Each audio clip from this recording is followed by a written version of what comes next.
Shalom. Shalom. Kita bersyukur untuk kasih setia Tuhan, untuk kebaikan Tuhan di dalam hidup kita yang sudah memimpin setiap kita sampai pada hari ini.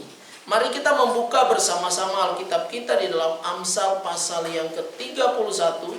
Kita membuka Amsal pasal yang ke-31, kita membaca ayat yang ke-10 dan ayat yang ke-11. Amsal pasal yang ke-31, ayat yang ke-10 dan ayat yang ke-11. Satu bagian kebenaran firman Tuhan yang akan mendasari perenungan kita ketika kita melihat bagaimana seorang perempuan yang hadir di dalam dunia ini, bagaimana seorang perempuan yang punya tanggung jawab yang luar biasa di kehidupannya, dan bagaimana seorang perempuan harus cakap menjalani kehidupannya hari lepas hari. Kalau kita melihat perkembangan zaman saat ini, maka kita menemukan nilai-nilai kehidupan perempuan. Ada yang menunjukkan kualitas yang lebih baik, tetapi juga ada yang menunjukkan kualitas kehidupannya yang semakin tidak baik. Maka kehidupan demi kehidupan dipertontonkan di dalam kehidupan kita untuk kita melihat kembali. Kalau begitu, seperti apa perempuan yang diajarkan oleh firman Tuhan? Bagaimana kita menemukan seorang perempuan, seorang ibu yang sesungguhnya yang seperti yang diajarkan Alkitab? Karena di dalam bagian kebenaran firman Tuhan, kita melihat Alkitab mencoba untuk mengingatkan kembali kepada kita. Mau mengingatkan betapa luar biasanya kehidupan seorang perempuan. Dan dalam bagian ini kita bisa melihat bersama-sama ketika berbicara tentang seorang perempuan, khususnya di dalam pasal yang ke-31.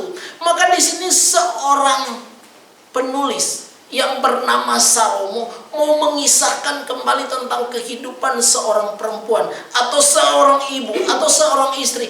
Bagaimana sesungguhnya kalau kita membaca secara keseluruhan pasal 31 ini, maka kita menemukan inilah idealnya seorang wanita. Inilah idealnya nilai kemampuan yang harus ditunjukkan oleh seorang perempuan. Karena kita melihat banyak kehidupan yang terus terjadi dan terjadi yang justru semakin merendahkan derajat kehidupan wanita. Tetapi dalam bagian kebenaran firman Tuhan, bagaimana Alkitab mengingatkan dan mengajarkan ada standar yang luar biasa yang Tuhan ingatkan, yang Tuhan tetapkan untuk kita jalani bersama-sama. Maka waktu kita membaca bagian ini, kita dikatakan sebagai wanita atau sebagai perempuan, sebagai ibu yang dikatakan siapa yang bisa mendapatkan pasangan yang seperti ini. Karena apa? Kalau dia dikatakan cakap menjalani kehidupannya, maka ini menjadi sesuatu yang luar biasa. Karena di sini dikatakan cakap itu bukan lagi berbicara tentang cakep dan segala macam, tapi lagi mengungkapkan bahwa dia adalah sebuah pribadi yang sangat kuat. Dia punya kekuatan yang besar di dalam dirinya. Maka dia menjadi satu pribadi yang tidak mudah digoyahkan. Kecakapan dia memampukan dia untuk memiliki kecerdasan emosi yang luar biasa. Kecakapan dia memampukan dia untuk tahu bagaimana dia harus bersikap bijak kepada orang lain. Dan dikatakan bahwa kecakapan dia itu adalah mampu menunjukkan bahwa dia adalah pribadi yang cerdas, pribadi yang bijaksana dalam menjalani kehidupan ini. Maka untuk menemukan yang seperti ini semakin lama semakin sulit. Tapi inilah yang Alkitab ajarkan. Nah, untuk menemukan bagian ini, kita bisa belajar dari sosok seorang perempuan yang ditulis di dalam 1 Samuel pasal yang ke-25. Siapa dia? Kalau kita membaca di dalam 1 Samuel ini pasal 25 ayat 3. 1 Samuel pasal 25 ayat 3 dikatakan seperti ini. Nama orang itu Nabal dan nama istrinya Abigail. Perempuan itu bijak dan cantik, tetapi laki-laki itu kasar dan jahat kelakuannya. Ia seorang keturunan Kaleb. Ini ada satu yang berlawanan. Suaminya suaminya itu nggak baik. Hidupnya nggak baik, dikatakan jahat. Tapi istrinya itu dikatakan apa? Sebagai perempuan yang bijak dan yang cantik. Maka suatu ketika Daud bersama dengan rombongannya datang ke namanya Karmel, Di situ ada seorang yang bernama Nabal. Dia orang yang kaya raya pada waktu itu. Maka Daud menyuruh anak buahnya untuk meminta pertolongan. Artinya apa? Daud menyuruh supaya Nabal menolong, memberikan makanan atau bekal kepada Daud dan orang-orang yang dipimpinnya. Dan saat utusan dari Daud sampai kepada Nabal, Nabal menolak. Nabal tidak menerima. Emang siapa Daud itu? Masakan roti padaku akan kuberikan padanya. Maka yang disampaikan Nabal disampaikan kembali kepada Daud. Ketika Daud mendengar hal itu, marahlah Daud, lalu menyuruh orang-orang yang dipimpinnya untuk menyandang pedang. Demikian juga dia. Artinya dia akan segera membinasakan Nabal dan pengikut-pengikutnya.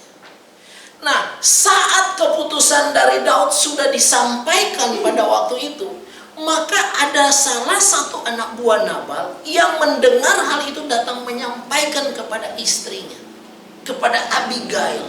Maka waktu dia mengatakan kepada istrinya, kepada Abigail, dikatakan mereka atau Daud dan teman-temannya itu, mereka selama ini menolong kita. Mereka selama ini menjadi pagar keamanan bagi kita. Selama ini mereka tidak pernah berbuat jahat kepada kita. Selama ini mereka berbuat baik pada kita.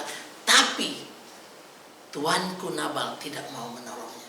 Maka waktu istrinya tahu dan dikatakan, maka Daud akan membinasakan mereka. Dan ketika istrinya mendengar dikatakan apa? Maka dia berpikir apa yang harus dia lakukan. Kemudian dia menyuruh hamba-hambanya berkumpul dan dia mengatakan apa? Siapkan bahan-bahan untuk diberikan kepada Daud. Maka di situ dikatakan, kalau kita membaca di dalam 1 Samuel pasal 25 secara keseluruhan, dialah satu-satunya perempuan yang berani menunggangi keledai dengan bersama dengan anak buahnya yang sudah dia suruh lebih dahulu untuk membawa setiap perbendaharaan yang diminta oleh Daud. Dan waktu dibawa dan dia mengikuti dari belakang. Dan ketika bertemu dengan Daud, maka kita melihat seorang perempuan yang bijak itu seperti apa. Dalam ketakutan dia menunjukkan keberanian untuk berhadapan dengan Daud yang siap membinasakan Nabal dan pengikut-pengikutnya. Seorang istri ketika dia tahu apa yang akan terjadi dengan keluarganya, seorang perempuan yang tahu akan ada malapetaka yang akan menimpa keluarganya, maka dikatakan apa? Dia datang bertemu dengan Daud. Dia bukan hanya datang bertemu dengan Daud, tetapi dia datang merendahkan diri di hadapan Daud. Jadi sebuah keberanian, sebuah kepercayaan yang luar biasa dalam dia demi menyelamatkan keluarganya. Maka dia dalam arti dia datang kepada Daud, dia yang menjadi korban. Dan yang terjadi Alkitab tulis apa? Dia merendahkan diri. Dia mengatakan, Daud, aku yang akan menanggung segala beban kejahatan itu.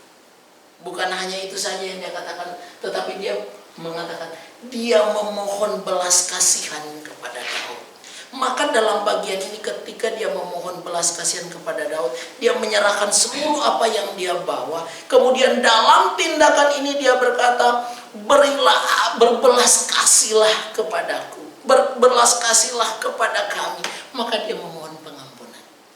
Dia pun meminta ampun atas kejahatan yang dilakukan oleh keluarganya, khususnya suaminya. Sesudah itu dia katakan, Alkitab mencatat dia mendoakan Daud. Supaya apa? Supaya dalam kepemimpinannya dilindungi oleh Tuhan. Maka dari sikap bijak yang ditunjukkan, yang ditampilkan oleh Abigail itu mau mengingatkan bahwa seorang perempuan itu, benar kata Amsal, dia adalah cakap, dia yang kuat. Perempuan itu adalah bukan dikatakan, kan kita suka dengar manusia lemah, pribadi yang lemah. Tetapi ketika dikatakan kalau dia menjadi perempuan yang cakap, ternyata dia punya kekuatan yang luar biasa. Karena terbukti Abigail berani berhadapan dengan yang namanya Daud, yang siap membinasakan mereka. Kemudian dalam bagian ini dikatakan ketika sudah bertemu dengan Daud saat itu, maka Daud berbelas kasih dan tidak jadi membinasakan keluarga Nabal. Maka kita bisa melihat keberanian pengorbanan dari seorang wanita mampu meluluhkan hati Daud dan pasukannya untuk tidak menghabisi Nabal dan keluarganya dan teman-temannya. Maka dari sini kita bisa belajar apa dari kehidupan Abigail. Ternyata masalah itu memang ada. Tapi pribadi yang cakap tuh nggak pernah takut dengan masalah.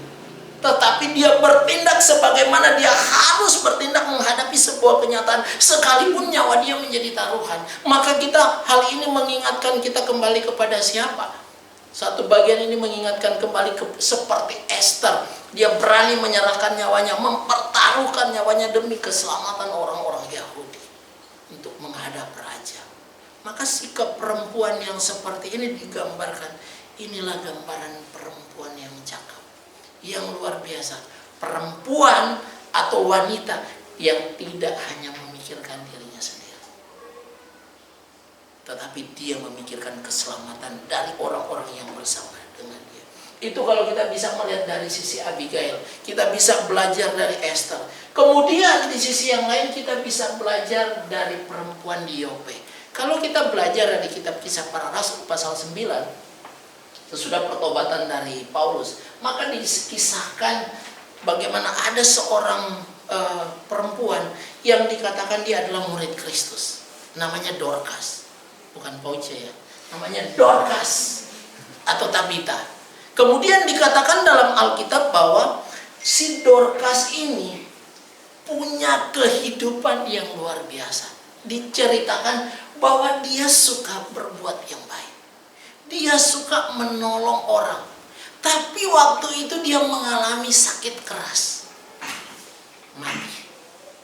Ketika dia dikatakan bahwa Dorcas itu mati, maka mereka menyampaikan kepada siapa? Ada yang tahu sekolah minggu? Menyampaikan kepada Petrus. Guru-guru sekolah minggu senyum aja. Menyampaikan kepada Petrus.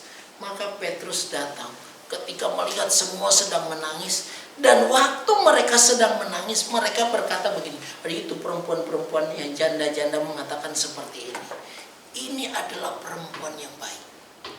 Dia suka menolong orang lain. Dia suka membantu orang lain. Dan dia lihat hasil pekerjaannya itu, pakaian yang banyak ada di sekitar dia, yang dia biasa kerjakan untuk menolong dan membantu orang lain. Dia disebut sebagai wanita yang bijak. Kalau sekarang ada wanita bijak kan. Kalau pria bijak ada enggak? Yang ada pria sejati gitu ya. Bukan pria bijak. Biasanya lebih tepat kepada wanita ya. Wanita bijak, pria bijak. Nah, pria sejati. Kemudian di dalam bagian itu dikatakan ketika Petrus tahu dan datang melihat, maka orang-orang di sekitarnya menyampaikan tentang pribadi kehidupan dari si Dorcas. Maka kita bisa melihat rekam jejak Dorcas itu perempuan yang baik. Karena apa? Udah mati diceritain sama teman-temannya. Maka yang saya mau sampaikan adalah rekam jejak kita menjadi pribadi yang baik nggak? Ingat ya, kalau kita mati diceritain banyak orang. Masih hidup aja udah mulai diceritain kan? Apalagi nanti mati. Semakin banyak yang menceritakan. Syukur-syukur kalau diceritain seperti Dorcas.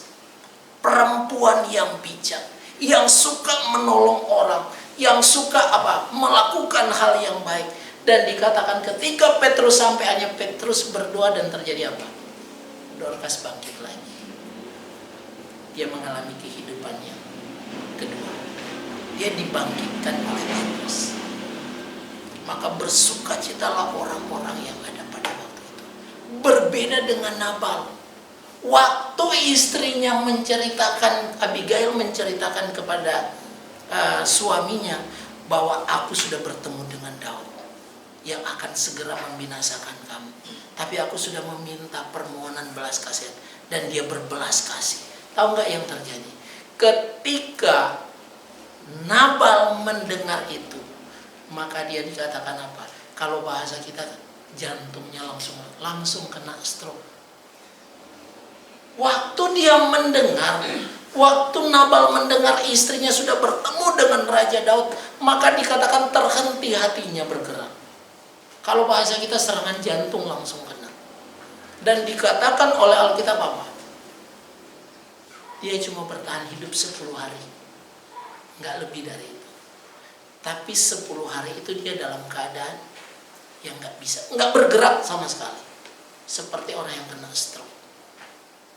Maka mau diingatkan kepada kita apa? Ada laki-laki yang jahat, tapi dituliskan perempuan yang begitu baik. Ada laki-laki yang begitu jahat. Istrinya datang bertemu dengan Daud, si Nabal pesta pora di rumah, mabuk-mabukan. Itu fakta dari kebenaran firman Tuhan. Pak, berarti kalau saya sebagai perempuan bagus ya seperti Abigail. Ada yang mau nggak? Ada yang mau nggak? Suaminya pemabuk, suaminya jahat, pasti kita nggak mau. Tapi saya waktu membaca merenungkan ini, saya berpikir begini, kok bisa ya Abigail itu diceritakan? Kok bisa si Nabal itu diceritakan? Dari situ saya belajar, iya ya, memang pria itu digambarkan, khususnya si Nadab itu jahat, Nabal itu jahat. Tetapi Alkitab juga menunjukkan ada perempuan yang kuat, yang luar biasa, yang bernama Abigail, yang bisa berhadapan dengan Daud pada waktu itu. Tetapi akibat dari Nabal, dia mati-matinya gak enak. Kita bisa melihat sesuatu yang tidak baik terjadi dalam diri. Maka kita bisa belajar. Kita mungkin gak bisa seperti Abigail, tapi Alkitab mencatat Abigail seorang perempuan yang luar biasa bijak dalam menjalani hidupnya di tengah-tengah kehidupan di mana keluarganya, khususnya pasangannya, hidup tidak baik. Maka dari sini kita mesti belajar, karena kita anak-anak muda semua, jangan cari yang seperti Nabal, tapi kita jadilah seperti pribadi Abigail yang luar biasa. Dari sini kita bisa juga melihat bahwa betapa luar biasanya bukan hanya Dorcas saja, bukan hanya Abigail, tetapi tuntutan dari kebenaran firman Tuhan dikatakan karena Dorcas itu tangannya begitu rajin mengerjakan. Kemudian waktu kita membaca di dalam Amsal pasal 31, dikatakan perempuan yang cakap itu tangannya ditaruhnya pada jentera, kemudian jari-jarinya memegang pemintal. Artinya ini bukan tangan yang malas. Pribadi yang kuat, yang bekerja luar biasa, yang rajin menjalani kehidupannya. Jadi bukan hanya begini-begini hidupnya, tetapi bagaimana dia cerdas, dia cakap, dia bijak, dia menjalaninya dengan hal yang luar biasa. Maka mencari pribadi yang berhasil itu, jangan kita mencari pribadi yang malas. Tangan ini malas untuk bekerja. Dan perempuan yang kuat itu digambarkan dia adalah perempuan yang mampu mengerjakan banyak hal di dalam keluarganya. Persoalan kita yang masih muda, sebagai perempuan yang masih muda, maka sejauh mana kita memakai tangan kita ini mengerjakan hal yang minimal, tugas tanggung jawab kita di kampus harus baik. Kita harus berjuang. Minimal tugas tanggung jawab kita di pekerjaan harus baik. Minimal tugas pekerjaan kita di pelayanan harus baik. Kalau melihat kemarin minggu lalu latihan pemain musik, iya ya, kita melihat, iya ya, memang pelayanan kalau dipersiapkan dengan baik pasti akan jauh lebih baik. Kalau kita mempersiapkan dengan baik pasti akan jauh lebih baik. Dan kita sedang melayani, bukan lagi melayani diri sendiri, tapi kita sedang melayani Tuhan. Maka kemampuan yang Tuhan beri menjadi kecakapan kita untuk kita mengerjakan hal yang baik.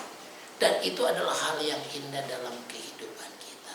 Maka sebagai pertanggungjawaban kita dikatakan kita harus menjadi orang yang rajin. Ia memberikan tangannya kepada yang tertindas. Artinya apa? Dia suka menolong orang lain. Dia akan berbelas kasih kepada orang lain. Dia akan bertindak untuk menunjukkan kebajikan kepada orang lain. Dan dikatakan dia mengulurkan tangannya kepada yang miskin. Artinya apa? Hidupnya luar biasa. Dia tidak hanya melihat pada dirinya, tetapi dia melihat orang-orang yang ada di sekelilingnya. Maka digambarkan bagian ini adalah ketika perempuan yang cakap itu, perempuan yang kuat itu digambarkan sebagai pribadi. Bukan hanya dia cakap bekerja, tetapi dia punya moral, dan tingkah laku yang luar biasa. Moralnya baik, tingkah lakunya baik, dan orang mengenalnya. Dan kalau kita membaca secara keseluruhan, maka pasangannya itu tidak akan mendapat kerugian. Dia mendapat keuntungan yang luar biasa. Nabal yang jahat masih dapat keuntungan dari istrinya yang begitu baik. Maka buat kita pada hari ini kita bisa belajar. Sekarang kita sebagai wanita yang apa kira-kira? Apakah kita menjadi wanita yang dapat dipercaya? Atau kita menyelam menjadi perempuan yang terus diomongin orang yang tidak baik? Ini pertandingan kita bersama. Kita sebagai umat Tuhan, kita harus berjalan dalam satu perjalanan di mana semua terekam dengan baik dan orang bisa mendengar tentang kita, melihat tentang kita dan mengatakan yes, mereka punya pribadi yang dapat dipercaya. Mereka pribadi yang percaya kepada Tuhan yang bertanggung jawab. Maka betapa bahagianya kita. Makanya ketika dalam pergaulan kita, ingat ya, dalam kehidupan kita di kampus, dalam kehidupan kita dalam pekerjaan, benar-benar kita menunjukkan sebagai pribadi.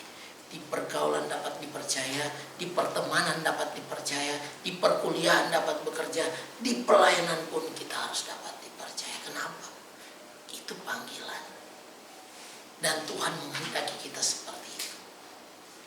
Kemudian hal yang berikut yang kita bisa lihat. Kalau begitu maka menjadi penting bagi kita dalam menjalani hidup ini sebagai pengajaran penting bagi kita. Maka yang pertama ingat, kita harus cakap menjalani hidup ini. Jangan bermalas-malasan.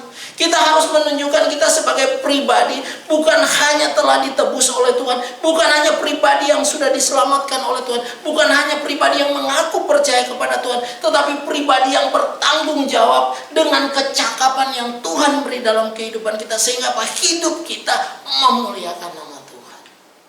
Karena banyak orang sudah nggak memuliakan lagi nama Tuhan. Mulutnya bisa memuliakan Tuhan, tapi hatinya masih jauh daripada Tuhan. Perilaku hidupnya, moralnya nggak benar. Mau jadi apa? Maka ada sebuah tuntutan, kita harus cakap menjalani hidup ini. Kita berteman dengan siapa? Bergaul dengan siapa? Kita harus mampu memilih dan menetapkan mana yang harus kulakukan. Kalau enggak, kita akan mudah terbawa arus. Karena kalau kita melihat perkembangan, kita bisa melihat betapa kacaunya kehidupan zaman sekarang. Maka kalau kita melihat, kita nggak menjadi cakap, kita nggak kuat menghadapi tantangan sekarang, kita nggak kuat menghadapi pergaulan dunia sekarang, hati-hati. Kemarin yang Jerry sampaikan, mereka pergi ke satu tempat, orang yang pimpinan di situ baru balik kayaknya pagi ya, subuh, baru balik subuh, padahal dia pimpinan di dalam sebuah yayasan Kristen. Bagaimana? Itu terjadi. Maka dari sini kita bisa melihat, kalau kita nggak cakap, hancur hidup kita.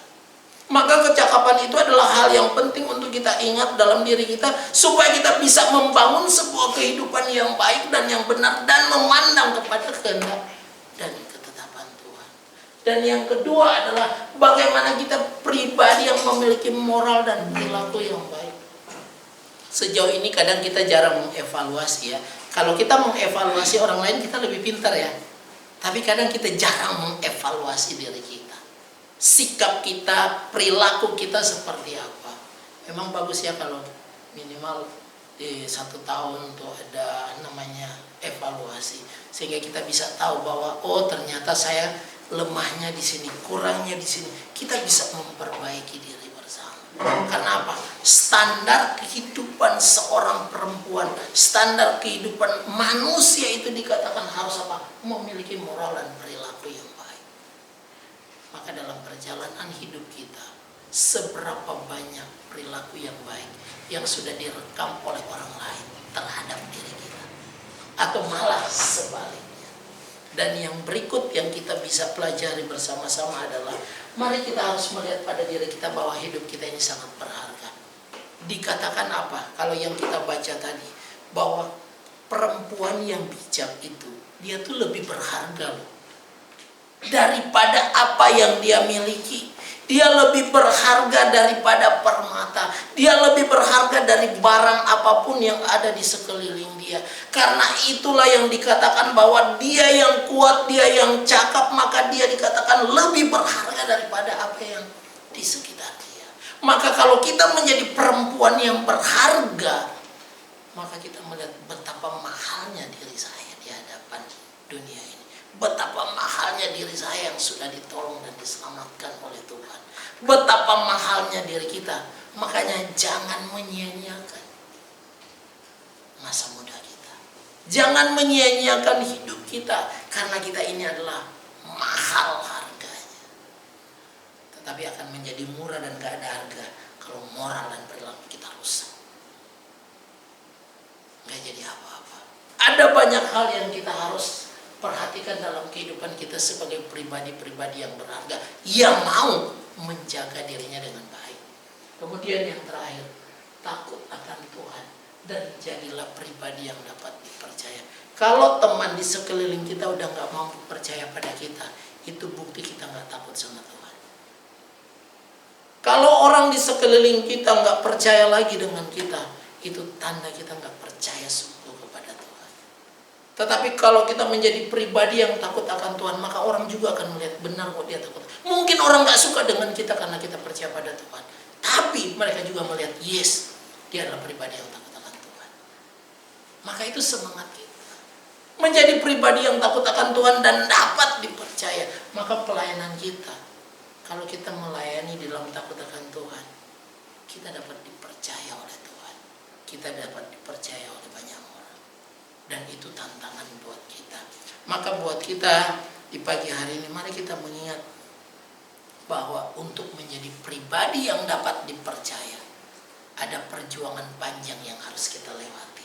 Untuk menjadi pribadi yang percaya, ada hal penting yang harus kita lakukan. Hidup di dalam takut akan Tuhan, hidup di dalam kecakapan, sehingga kita tahu kita berharga di hadapan Tuhan. Maka kita akan melakoni kehidupan kita hari lepas hari di dalam pimpinan dan kehendak ketetapan Tuhan. Jadilah perempuan yang bijak. Jadilah pribadi yang takut akan Tuhan. Karena setiap kita menjadi pribadi-pribadi yang berharga karena kita memiliki Tuhan dalam hidup ini. Amin untuk kebenaran firman Tuhan.